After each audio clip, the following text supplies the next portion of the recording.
Today we're doing a quick neurographic art project for when you really have nothing in the tank. You don't have to think about it. You don't have to plan it. I just started by creating some lines, and then this is a quick, easy, very relaxing exercise. Pull up a chair and paint along. I'm just going to do some neurographic lines, and I'm going over top of the tape, but when that gets pulled off, it'll be a nice edge. So now I'm going to round any sharp corner. There's one there, and we're just going to fill those in to make round transitions so everything flows smooth. And if you've never done this before, don't even worry about anything. Just when you see a rough or a sharp corner, just round it off. And it doesn't have to be perfect. I don't know why I just wanted a little round one there. This actually reminds me of, when I do this, of little rocks. And I like to go back on the original line and just join it because those little corners are so much thicker than the line. This kind of just ties it together. Yeah, I'm making a pretty big mess, aren't I? I guess my hands are a little more rough than I realized. There, see how that leaves that point and a point there? So you're just going to round it like that and then fill in the rest. And I'm just using a Pitt pen. It's a fine, I think it's a 0.05? No, just fine. It's a black Pitt pen. Okay, and you get the idea. You're just going to keep rounding all of these little pointy parts until it's all nice and rounded. So I won't make you watch it all, I'll speed it up. Usually I have tons of stuff to talk about, but my brain's a little fried today, let me tell you. This one might be a little fine.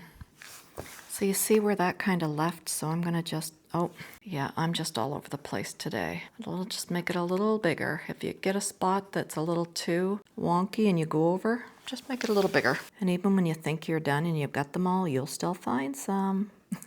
But it really does kind of put you in the zone. Just take your time. You don't have to do everything all at once. You can kind of keep it open, come back to it if you have to. Because I know it can be a struggle, but if you have it here set up, ready to go, then you're more liable just to work on it a little at a time.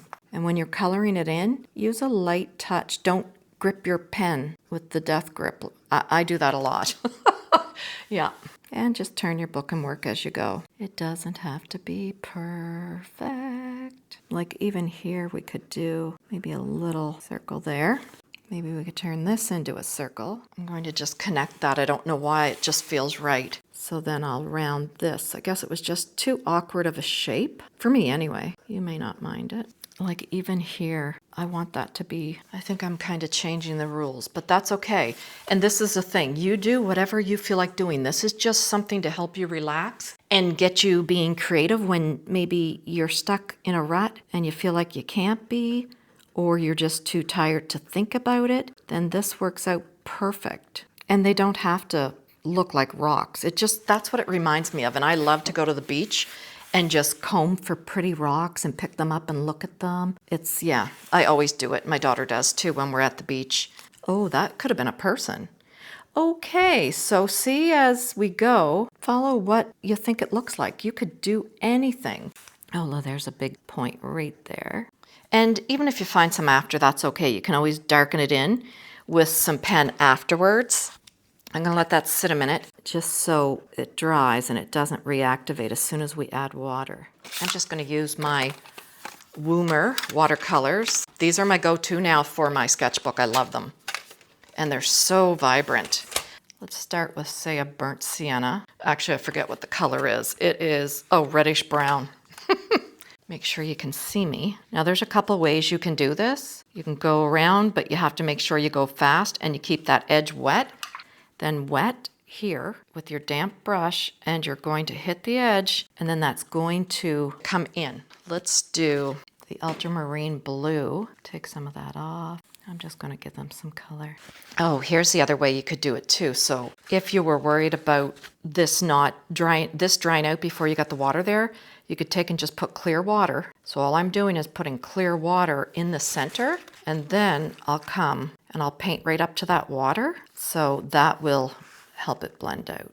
And you can just kind of dot it too if you want. You can also grab some of your blue and just dot. I'm just going to go over it a couple times and just dot it a little like that. So when it dries, it'll be more speckled.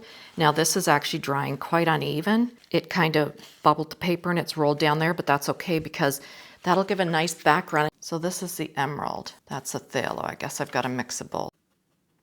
I think I'm going to make this one solid. So I'm just kind of randomly putting other colors in. Now sometimes you can get like really light yellowy, and let's put a little of that in this because that'll kind of almost make like a, yeah, there, a gray sort of yellowy mixture. I'm gonna grab a little bit of that black. Yeah, this just isn't relaxing, it's fun. It really is. That may sound corny, but it is. Let's do that one right here. And you know what? I hit that and it's gonna run together and that's okay. I do not mind.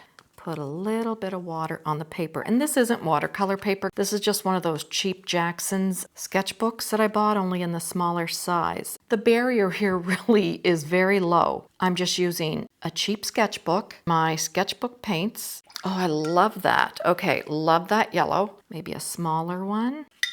I'm just gonna put a little, just maybe a little bit of that through there. And if I get back runs, ooh, even better. So I actually have a bowl of rocks. Like, look at this one. This is beautiful. Now I'm not putting paint on it. I'm just gonna put water on it. Look at that. Isn't that beautiful the second it gets wet? That is so nice. Let me see if I can duplicate that color. Sort of like a yellowy green.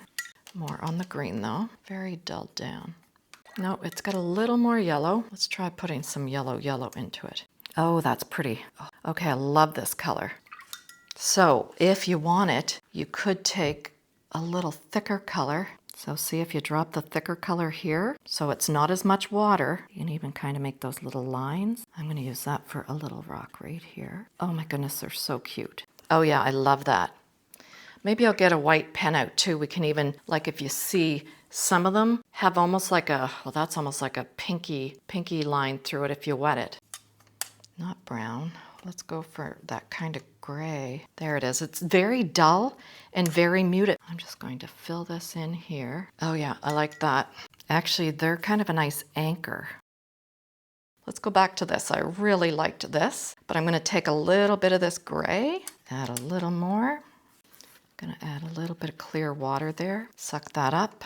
Oh yeah, this is fun. And you know what? See where it's drying and it's getting the back run? Very nice. Just put some water on there. Okay, so now let's get a little bit of this black, mix it in there so it's not dark. Get the water off. Like that is, oh, and look, it has like big spots, like quite a few big spots. Oh, I love that. You know what I love? I just love playing. And that's really what it is. It's so nice to just play and not worry about, oh, is it going to turn out or is it going to look good?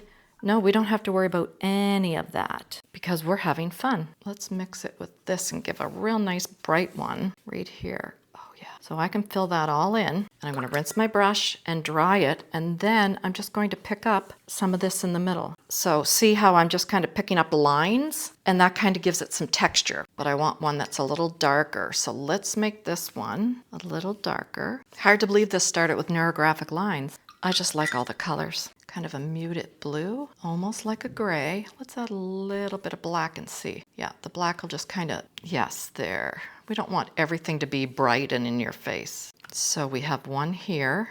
Let's do that one this. I like my kind of, see how I've got some brighter colors there in the middle? I like that. Now I'm going to add a little bit of this to that. It almost kind of makes like a reddy, kind of purpley brown. Let's go for one maybe that's more orange. Let's just lighten this green a little. Maybe more of a gray blue. Yeah, that's it. Look at how interesting that is. Isn't that fun? Let's let it dry and I'll be back. Okay, so this is completely dry and I actually love it just the way it is, but I am going to just add a couple little things. Okay, so first let's just add a little bit of shadow. Okay, so, and I'm not going to do a whole lot. I'm just kind of adding a little bit of depth just on certain ones. And I'm watching where I put it because I have some really interesting things going on here and I don't want to ruin those. I'm going to just, oh shoot, you know what? I didn't even realize, but there was a corner right there. And I'm just I'm not even being careful with the water anymore because I like that back run look. Now I'm going to make a nice dark, and I'm just going to add some water to maybe some of the plainer ones that don't have the beautiful patterns. I'm gonna let that sink in for a sec. We're gonna take our brush,